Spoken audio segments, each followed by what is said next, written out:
In geology, the term Torridonian is the informal name for the Torridonian Supergroup, a series of Mesoproterozoic to Neoproterozoic arenaceous and argillaceous sedimentary rocks, which occur extensively in the Northwest Highlands of Scotland. The strata of the Torridonian Supergroup are particularly well exposed in the district of Upper Loch Torridon, a circumstance which suggested the name Torridon Sandstone, first applied to these rocks by James Nicol.Stratigraphically. They lie unconformably on gneisses of the Lewisian complex, and their outcrop extent is restricted to the Hebridean Terrane. Rock type. The rocks are mainly red and brown sandstones, argillaceous and shales with coarse conglomerates locally at the base. Some of the materials of these rocks were derived from the underlying Lewisian gneiss, upon the uneven surface of which they rest, but the bulk of the material was obtained from rocks that are nowhere now exposed. Upon this ancient denuded land surface the Torridonian strata rest horizontally or with gentle inclination. Some of the peaks, such as Burnett, are capped with white Cambrian quartzite, giving them a distinctive appearance when seen from afar. Some of the quartzite contains fossilized worm burrows and is known as pipe rock.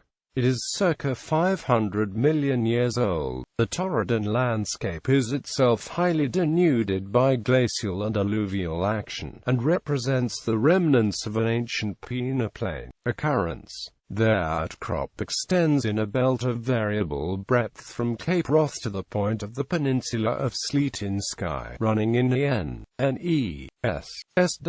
direction through Caithness, Sutherland, Ross and Cromarty, and Skye and Loch Alsh. They form the isolated mountain peaks of Canisp, Quinag and Sullivan in the area of Loch Ass and of Sleat near Loch Murray, and other hills. They attain the maximum development in the Applecross, Gaelic and Torridon districts, form the greater part of Scalpay, and occur also in Rum, Raasay, Soay and the Crowlin Islands. They are also found beneath much of the Sea of the Hebrides overlying the Lewisian gneiss. Subdivisions. The Torridonian is divided into the older Tor group and the younger Sleat and Torridon groups, separated by an angular unconformity. Paleomagnetic data suggest that this unconformity represents a major time break. These sediments are interpreted to have been deposited during a period of rifting. Storr Group. The Storr Group outcrops on the peninsula of Storr, near Ass and Sutherland. It is subdivided into three formations. Clactol Formation. A basal breccia is present in many areas with large clasts derived from the underlying Lewisian. There is local evidence of weathering of the gneiss beneath the unconformity. Away from the unconformity the breccia becomes crudely stratified within an overall fining upwards sequence, passing up into pebbly sandstones, the deposits of small alluvial fans. This breccia facies passes vertically and laterally in most places into muddy massive sandstones, true greywacres. The lower part of these sandstones are almost unbedded, being replaced upwards by half-meter thick beds capped by siltstones, often with well-preserved desiccation structures. In parts of the outcrop, the muddy sandstones are succeeded by the deposits of abraded river system, trough cross-bedded sandstones and conglomerates.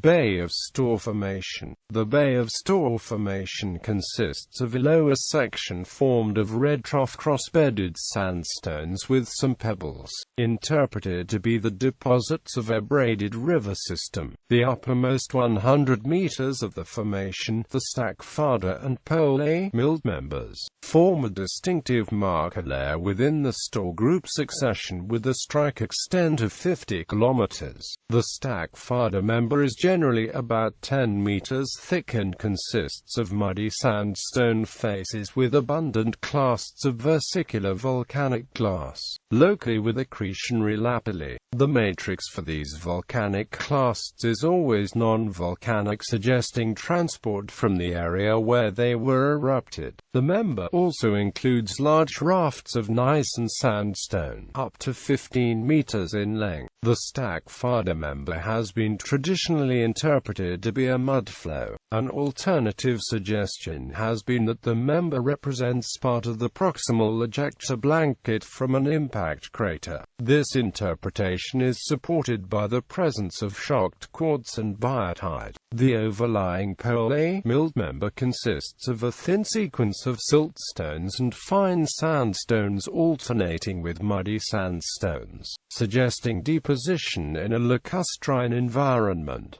Mealed egg formation. The uppermost part of the sequence consists of trough cross-bedded sandstones thought to have been deposited by braided rivers, similar to the lower part of the Bay of Store formation, possibly with wider channels and a lower paleoslope.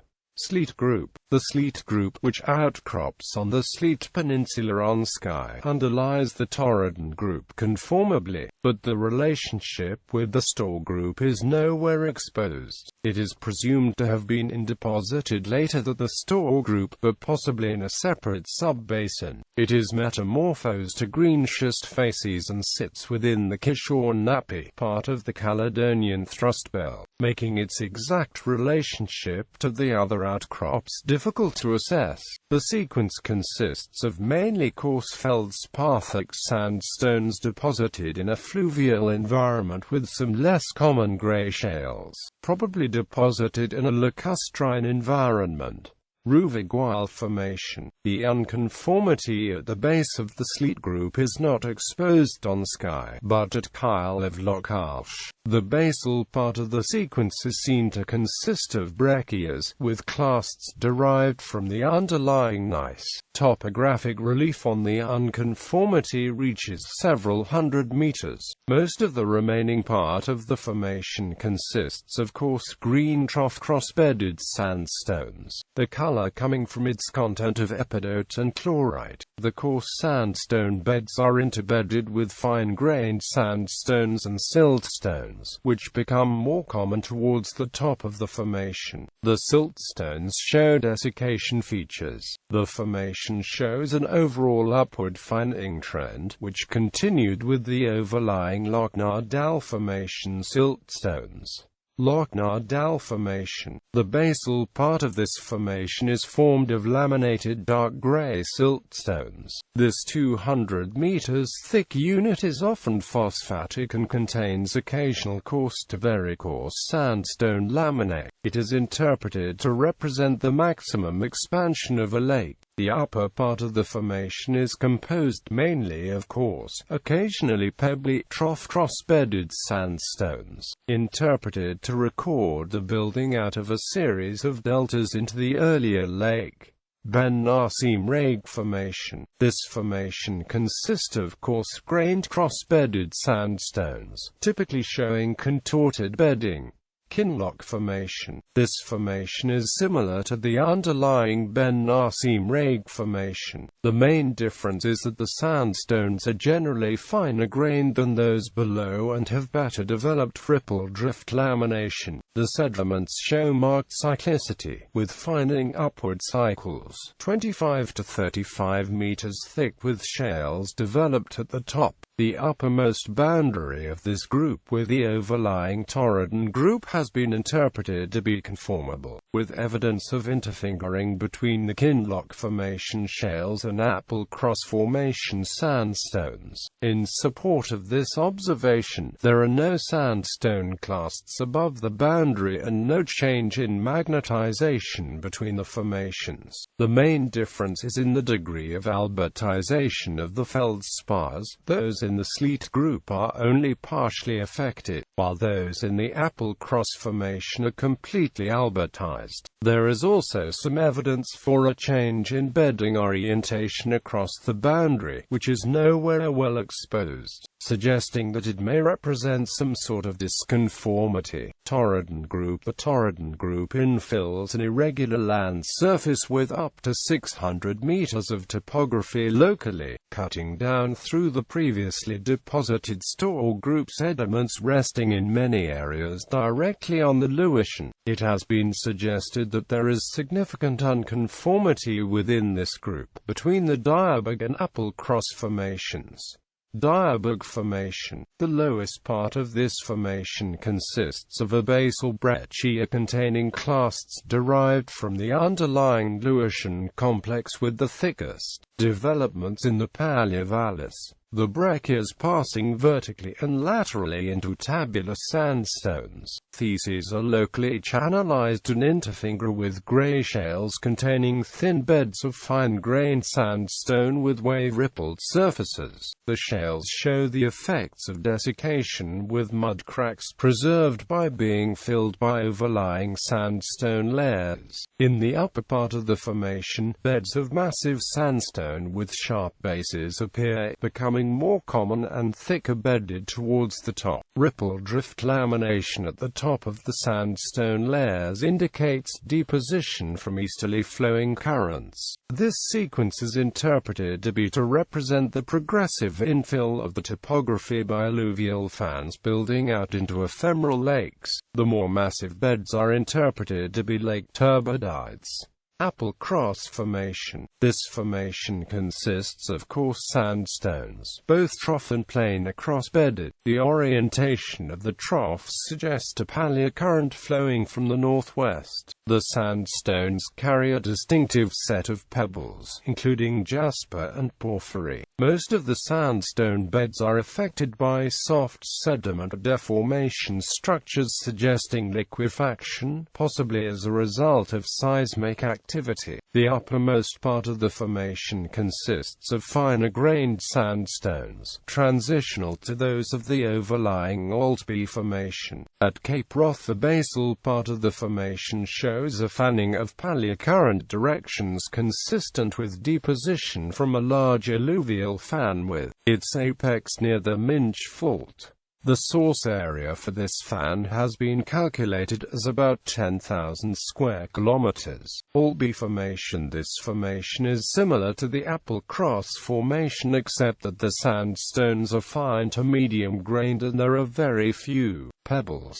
Almost all of these sandstone beds show the contortions shown by the older formation. The Applecross and Altby formations together consist of an overall fining upward sequence of sandstones. Only the outcrops at Cape Wrath described above have a consistent radial pattern, suggesting that the sequence was deposited in a harder environment by a series of smaller fans merging to form a braided river system. Kaiich Head Formation. This formation is similar to the underlying Altby Formation, the main difference being in grain size, with this formation being noticeably fine-grained. The sequence is made up of 22 meters thick cycles, each with a basal erosion surface followed by dark gray shales with desiccation cracks. Planar cross-bedded sandstones with wave-ripple tops, overlain by trough cross-bedded micaceous sandstones. These cycles are thought to represent repeated progradation of deltas into a lake. A lack of evaporite minerals suggests that the lakes had through drainage. Acrotarch microfossils were described from here by Teal in 1907, the first Precambrian fossils described in Britain. Age. The upper age limit for the deposition of this sequence is constrained by the age of the last tectonic and metamorphic event to affect the Lewisian complex on which it was deposited, for which ages cluster between between about 1200 to 1100 ma. The lower limit is provided by the age of the Low Cambrian quartzite that lies above it, about 544 ma. Radiometric ages from the Torridonian sequence itself give ages of about 1200 ma for the Store group and 1000 to 950 for the basal part of the Torridon group.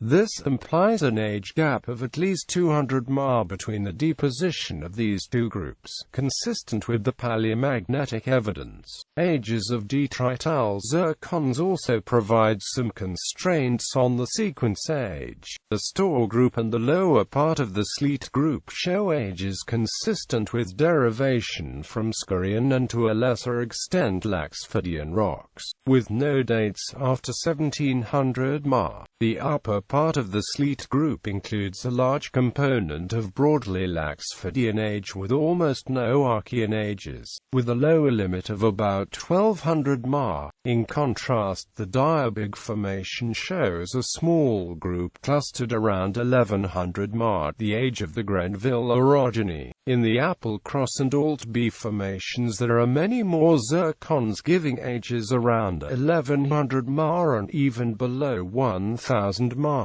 This evidence suggests that the Stour and Sleet groups were deposited before the Grenvillian event pre-1200 ma, while the Diabig Formation was deposited after the orogeny after about 1090 ma, and the remaining parts of the Torridon group after about 1060 ma. A more precise age has been obtained for orthogenic feldspars in the Stackfire member of the Store group at 1177 plus or minus 5 ma, interpreted to have formed immediately after emplacement of the ejector blanket.